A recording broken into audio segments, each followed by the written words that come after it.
السلام عليكم ورحمة الله. إن الحمد لله وحده والصلاة والسلام على من لا نبي بعده. أما بعد فقد قال الله تبارك وتعالى في كلامه المجيد وفرقانه الحميد. بسم الله الرحمن الرحيم. يا أيها الذين آمنوا كتب عليكم الصيام كما كتب على الذين من قبلكم لعلكم تتقون. وقال النبي صلى الله عليه وسلم الصيام والقرآن يشفعان إلى آخر الحديث. معزز مصلیان کرام، اللہ تعالیٰ کا لاکھوں لاکھ شکر ہے کہ اللہ تعالیٰ نے ہمیں عشاء کی نماز کے ساتھ ساتھ تراویح کی نماز ادا کرنے کی توفیق عطا فرمائی۔ اللہ تعالیٰ سے دعا ہے کہ اللہ تعالیٰ ہماری نماز کو، روزے کو، صدقات کو قبول عطا فرمائے، آمین۔ بزرگوں اور دوستوں، بات چل رہی تھی رمضان کے روزے کے تعلق سے۔ اس تعلق سے ایک حدیث اللہ کے رسول صلی اللہ علیہ وسلم نے ارشاد فرمایا الصیام والقرآن یشفعان للعبد یوم القیامہ، یعنی قیامت کے دن روزے دار کے حق میں، بندے کے حق میں قرآن اور روزہ یہ دونوں سفارش کریں گے۔ دونوں کیا کہیں گے؟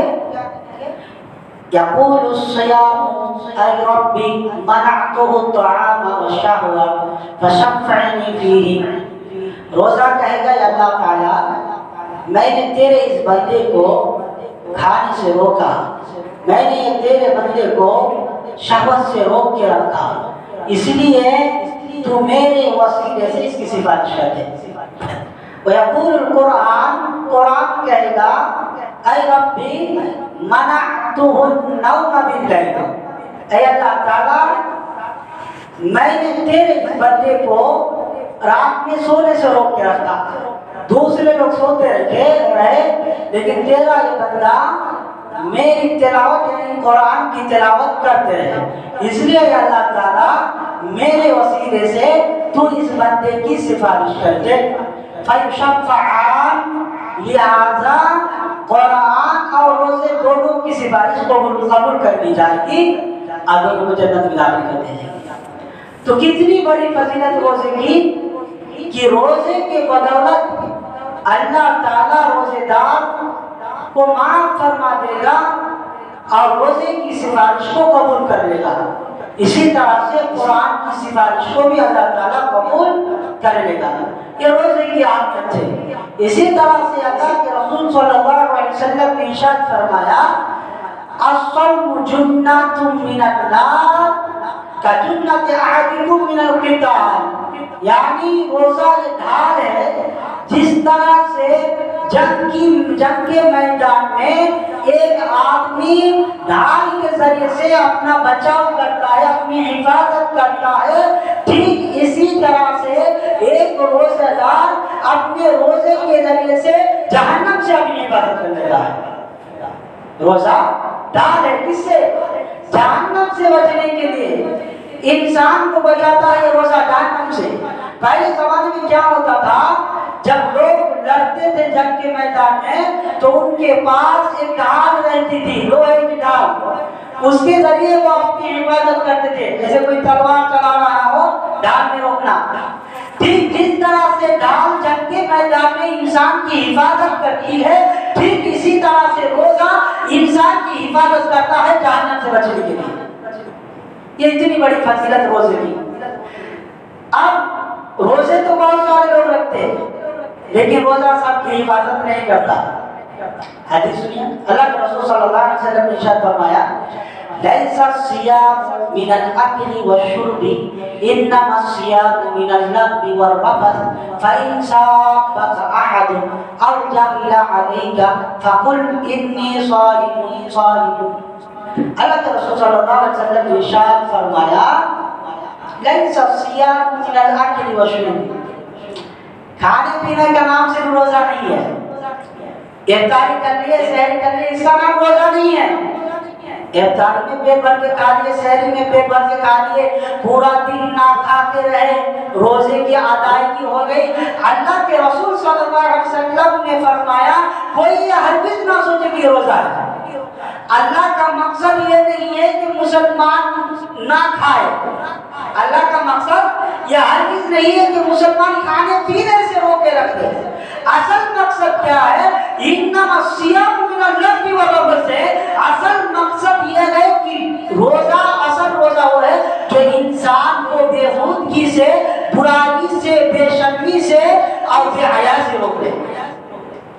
جو روزہ انسان کو بے حیائی سے نہ روکے، یا جو روزہ دار روزہ رکھنے کے بعد برائی کرتا ہے، تو ایسے روزے دار کی روزے کی کوئی عادت نہیں، ضرورت نہیں ہے۔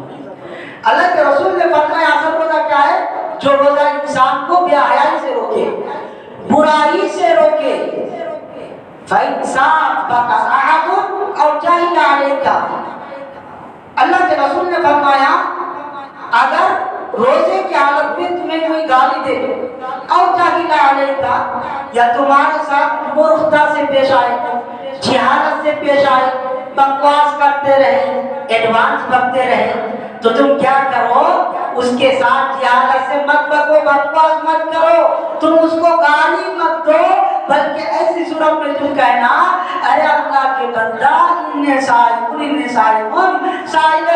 میں روزہ دار ہوں، میں روزہ ہوں، میں روزے سے ہوں، میں تمہارے چکر میں اپنا روزہ برباد نہیں کر سکتا۔ ایسا جواب دینا، ایسا نہیں بولنا ہے کہ ارے اللہ کے بندہ مجھے گالی دیا نا، ٹھیک ہے ابھی دن میں روزہ سے ہوں، افطاری کے بعد ملنا میں بتا رہا تم کو، ایسا نہیں بولنا ہے۔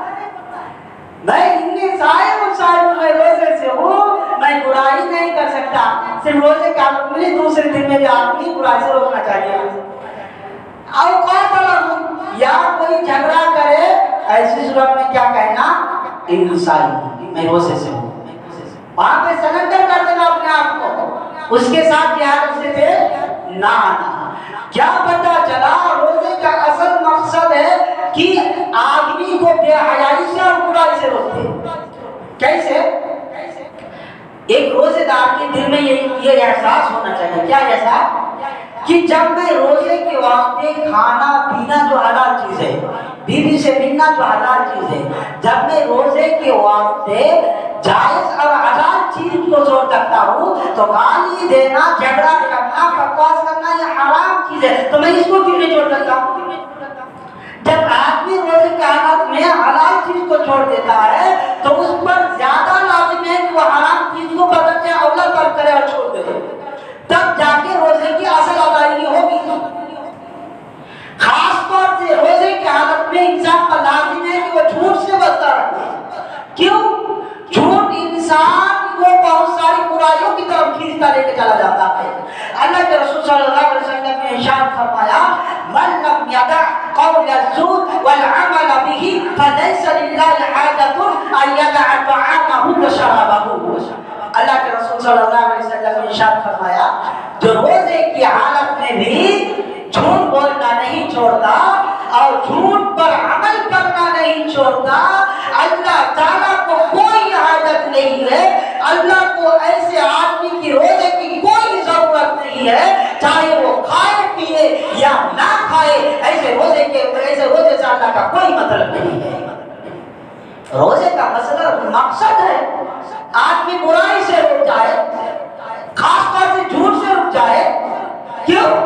جھوٹ بہت ساری برائیوں کو کھینچ لاتا ہے، جبکہ سچائی بہت ساری بھلائی کو کھینچ لاتی ہے، نیکی کو کھینچ لاتی ہے۔ جھوٹ یہ منافق کی علامت ہے نہ کہ روزے دار کی علامت ہے، یہ منافق کی علامت ہے نہ کہ روزے دار کی علامت ہے۔ اس لیے اللہ کے رسول صلی اللہ علیہ وسلم اپنے صحابہ کرام کو ترغیب دلاتے ہوئے ارشاد فرمایا کیا؟ علیکم بالصدق فإن الصدق يهدي إلى البر وإن البر يهدي إلى الجنة ولا يزال الرجل يصدق ويتحرى الصدق حتى يكتب عند الله صديقا وإياكم والكذب فإن الكذب يهدي إلى الفجور وإن الفجور يهدي إلى النار وما يزال الرجل يكذب ويتحرى الكذب حتى عند الله كذابا.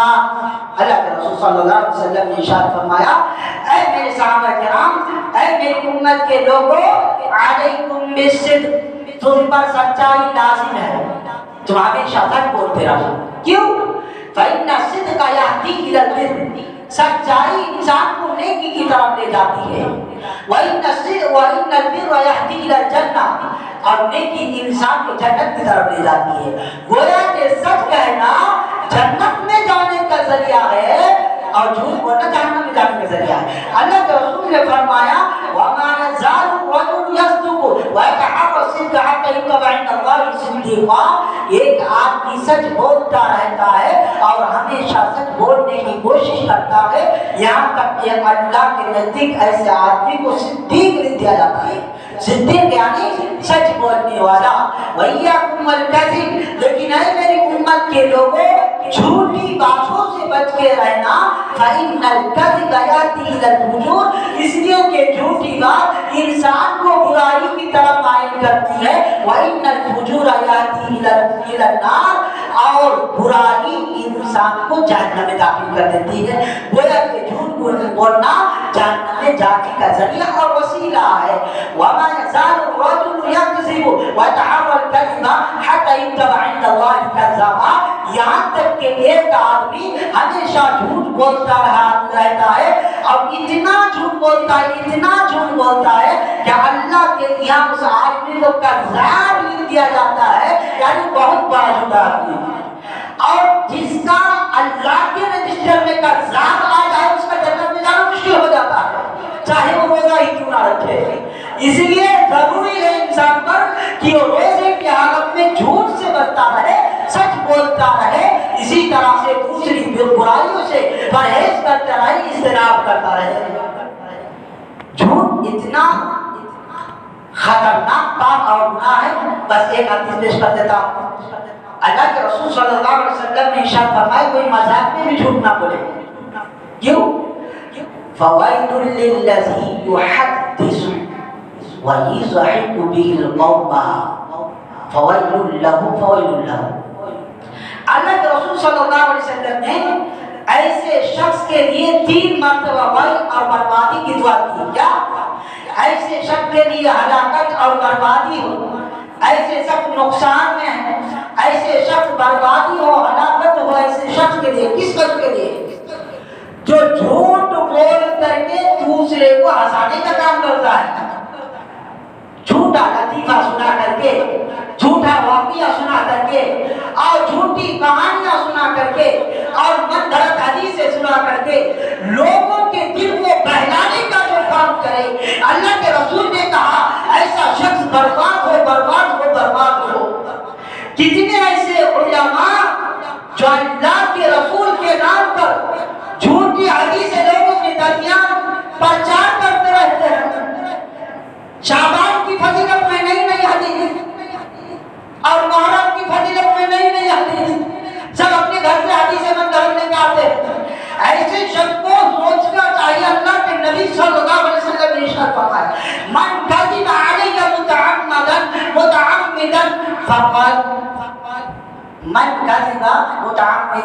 فقد باء جہنم، یعنی جو جان بوجھ کر مجھ پر یعنی محمد صلی اللہ علیہ وسلم پر جھوٹ بولے، نئی نئی حدیثیں رچے اور گڑھے.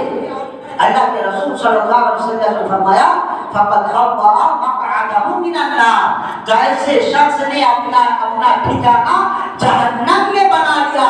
ایسا شخص کا ٹھکانہ جنت میں نہیں ہو سکتا. اس لیے بولنا، سچ بولنا، اور خاص طور سے روزے کے حالت میں بالکل جھوٹ نہ بولنا، ورنہ ہمارے روزے کو نقصان پہنچتا. روزہ رکھنا نہ رکھنا برابر ہو جاتا. اس لیے بالکل ہمیں اس بات کی کوشش کرنا چاہیے کہ ہم روزے کے حالت میں دوسرے ایام میں بھی برائی سے بچ کر رہیں. خاص طور سے روزے کے ایام میں برائی سے بچے، دوسرے کو اچھائی کی طرف بلائے اور اور اسی طرح سے نیکی کے کام میں بڑھ چڑھ کر حصہ لیں۔ انشاءاللہ روزے کا جو مقصد ہے اس کے تعلق سے میں 3-4 دن آپ لوگوں کے سامنے کم سے کم درس دوں گا، تب آپ کو سمجھ میں آ جائے گی کہ روزے کا اصل مقصد کیا ہے۔ اللہ تعالیٰ سے دعا ہے کہ اللہ تعالیٰ ہمیں صحیح معنوں میں روزہ رکھنے کی توفیق عطا فرما۔ اللہ تعالیٰ روزے رکھنے کی جو فضیلت ہے اس فضیلت سے ہمیں محروم نہ کرنا۔ اے اللہ تعالیٰ ہمارا روزہ قیامت کے دن ہمارے لیے سفارش بن کے آئے، اس بات کی تو توفیق عطا کرنا۔ اے اللہ تعالیٰ ہمارا قرآن کی تلاوت کرنا اور ہمارا قرآن کا سننا، یہ دونوں چیزیں قیامت کے دن ہمارے لیے سفارش ہو جائے، اس کی تو توفیق عطا کرنا۔ اے اللہ تعالیٰ روزہ تیرے نبی نے فرمایا کہ جہنم سے بچنے کے لیے ڈھال ہے، اللہ تعالیٰ ہمارے روزے کو بھی جہنم سے بچنے کے لیے ڈھال بنا دینا۔ اے اللہ تعالیٰ روزے کی حالت میں بے حیائی، بے ہودگی، بغوا، جہالت، مرغتا اور اسی طرح سے دوسری برائیوں سے خاص طور سے جھوٹ سے بچنے کی توفیق عطا فرمانا۔ اے اللہ تعالیٰ روزے کا جو اصل مقصد ہے اس مقصد کو پورا کرنے کی توفیق عطا فرمانا۔ اے اللہ تعالیٰ ہمیں جب تک زندہ رکھنا، اسلام پر زندہ رکھنا، اور جب ہمارا خاتمہ ہو تو ایمان پر ہمارا خاتمہ ہو۔ آمین۔ وآخر دعوانا الحمد للہ رب العالمین۔ السلام علیکم۔